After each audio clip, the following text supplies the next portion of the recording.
This is a map of the current political situation in Somalia, a war-torn nation in the Horn of Africa with a long history of resistance, bloodshed and trauma. Sunday saw one of the worst terrorist incidents in Somali history, with at least 300 people dead, and hundreds more that we may never confirm. Whilst no group has claimed responsibility for the attack yet, the Somali government has pointed to the al-Shabaab militant group, who've been trying to take control of the country since 2006. The worst thing I ever came across is when family of 6 were killed early 2000, and was asked the person who was connected to that group, who is responsible for spilling this blood, he has used the religion for excuse. But the problems in Somalia aren't limited to the increasingly devastating attacks by the group. That's just another symptom of the deep political divisions that have devastated the region and its people for more than a century. From the late 19th century, the resource-rich region was constantly invaded and fought over by the British, Italian and French governments, who didn't formally leave Somalia until 1960. After independence, the socialist government of Siad Barre was established in a military coup, which eventually broke down in 1991.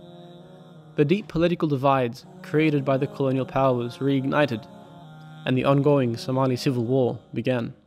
Today, Somalis are a community that has lost 25 years of agony, civil war, destruction, and endless killing. In 2006, a group known as the Islamic Courts Union took control of most of southern Somalia, challenging the authority of the weak transitional federal government, who they saw as responsible for the violence and instability of the past 15 years. In order to regain control, Ethiopian troops, as well as peacekeepers from the African Union, invaded the country in 2008, defeating the ICU and re-establishing the Somali government. The now broken ICU split along ideological lines, with the chairman, Sharif Sheikh Ahmed, actually being elected president of the government he'd just been at war with. A group known as al-Shabaab, who were already renowned for their violent approach, split off and declared war on the new government, plunging the country into its current phase of violence and instability. Al-Shabaab are affiliated with al-Qaeda, but they're mostly interested in taking control of the region. They have attacked Ethiopia and Kenya, but have focused their efforts on wreaking havoc in Somalia. The country itself is divided between a number of competing factions, with each controlling sizable areas of the country.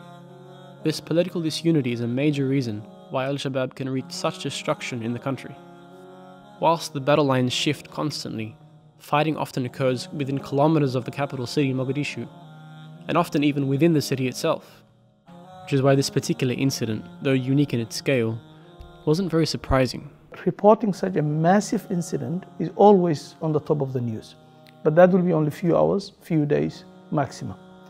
But the aftermath of what happened is the main issue. That is the major feeling I have in my heart. I will ask each and every Muslim around the world who have seen that atrocity happen in Mogadishu, whatever you can do, whether it's donating even 1 cent to prevent and also support the people now affected by the bomb blast, it will be greatly welcome.